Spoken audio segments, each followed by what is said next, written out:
Good morning, and welcome back to the Great Karna Studio. My name is Chris Trailing, and this October, I'm diving deep into Inktober. 31 drawings in 31 days, all in ink.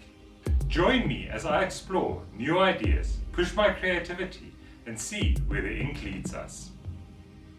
Our prompt for this morning is Starfish. I'll be taking the idea and turning it into an ink drawing with my own twist. Without any further ado, let's get inking.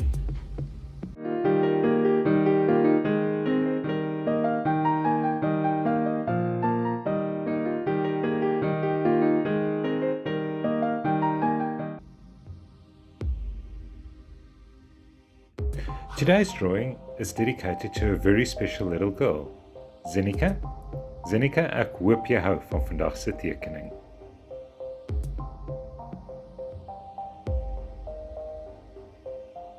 Zenika and the Call of the Starfish Mom. Far, far away, in a kingdom shaped almost like a teacup, there lived a little girl named Zenika. She had hair the color of sunlit honey and eyes that always looked like they were about to ask a question. Zenika lived on the edge of the kingdom, where the grass met the sand and the sand met the sea. Every morning, she liked to sit by the waves and hum to herself, while her toes wriggled into the cool sand like curious moles. One morning, while the gulls were still arguing in the air and the waves were pretending to be mountains, Zenika heard something she had never heard before. It was a voice, soft, watery, and full of worry. "Help me," it said. "Oh, please, someone help me." Zenika looked around. No one was there, not even a crab. The voice seemed to come from the sea itself. "Who's calling?" Zenika whispered. "I am the Starfish Mom," said the voice. "An evil man has trapped me in a glass jar in his tower across the great lands. My little baby starfish is all alone, crying beneath the coral." Zenika stood up so quickly that her sandals flew off behind her.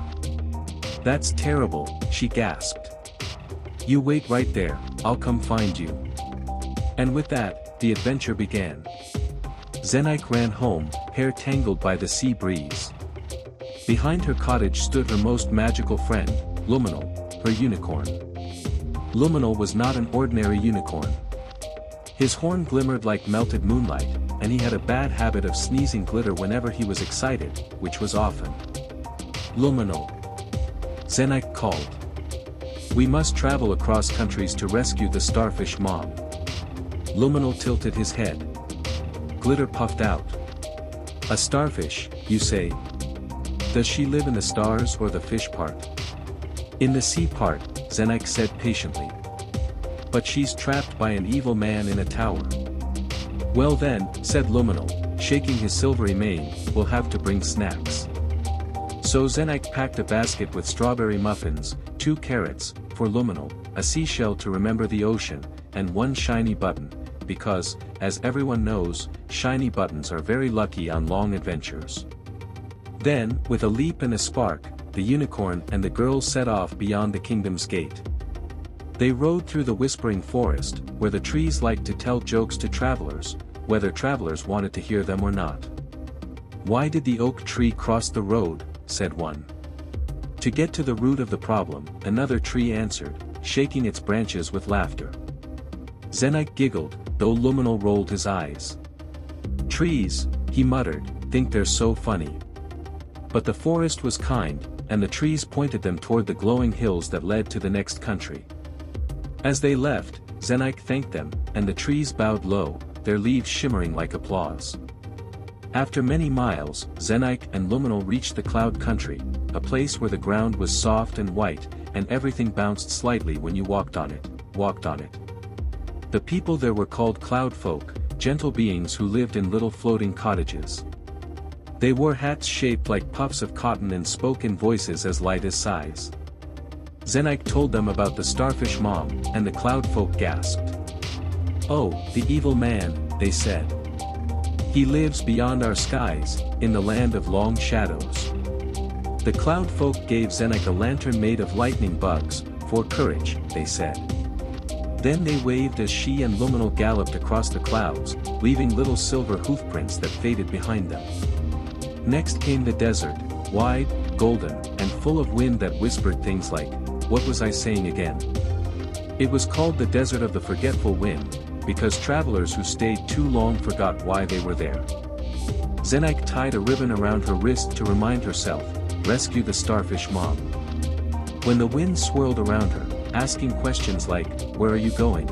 and "Wasn't it something about muffins?" she simply smiled and pointed to her ribbon.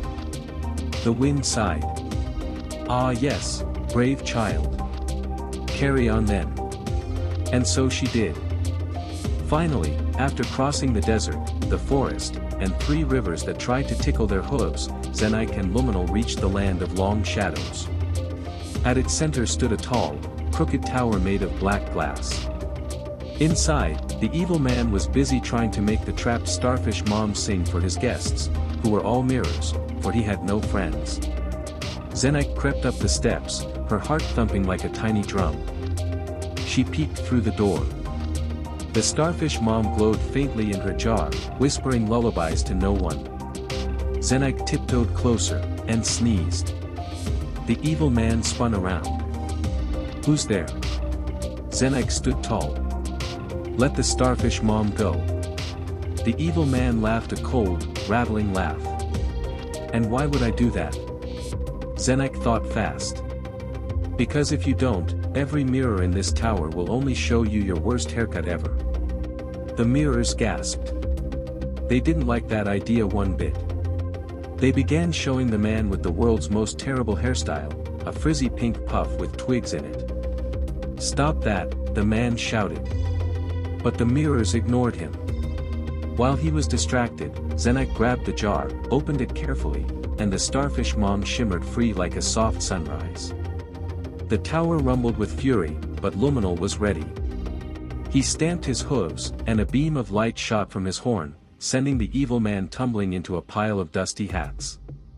Then, with Zenaik on his back and the Starfish Mom resting safely in a seashell pouch, the unicorn leapt through the clouds, the forests, and the sands, faster than the wind could remember their names. They returned at last to Zenaik's seaside kingdom, where the baby starfish waited, tiny and trembling.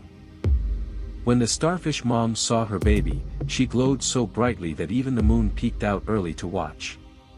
That evening, Zenaik sat by the shore once more. The sea sparkled with laughter, and the Starfish Mom's voice drifted through the waves. "Thank you, brave girl," she said. "You listened when others didn't. For that, the sea will always remember your name."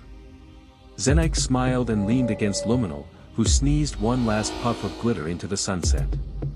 From that day on, whenever Zenaik visited the ocean, the waves would whisper her name gently, and sometimes, just sometimes, a tiny starfish would climb onto her foot as if to say hello. And if you listen closely on a quiet day, you might still hear the sea whisper, "Zenaik. Zenaik." The girl who heard the call, and answered.